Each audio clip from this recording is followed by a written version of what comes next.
This morning, if you don't take any other notes, I want you to write this down, or at least, get it in your heart, get it in your spirit. Mary didn't see her story as being a separate thing from God's story. Okay, this is important. Mary didn't see her story as being a separate thing from God's story. What do you mean, Tim? Well, here's what I mean. I think in life, we kind of distinguish between the two. We kind of see our story, our plans. I plan to go to college. I plan to start a business. I plan to get married. I plan to have children. Whatever it might be. I want to build this house. I want to build up for retirement. So we've got our story. And then over here, we've got God's story. All right? And God's story in our world is the redemption of mankind and the second coming of Jesus Christ and his eternal kingdom.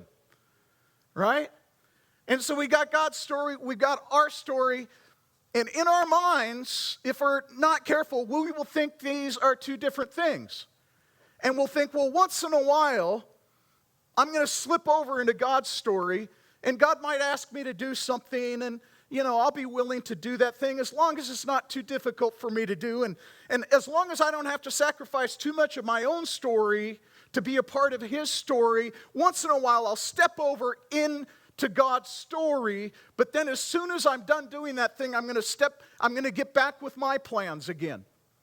Mary doesn't see it that way at all. What if we, like Mary, believed that God's story actually is the most important story? And that when we get to be a part of his story, we're not being used or inconvenienced or taken out of our story, but rather we're actually finding our sweet spot.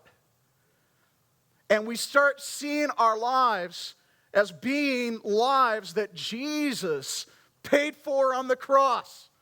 That he has a purpose, a plan, and a destiny for our life as we are part of his story. So I want to encourage us today. Let's bring our story together with God's story. Amen? Yeah.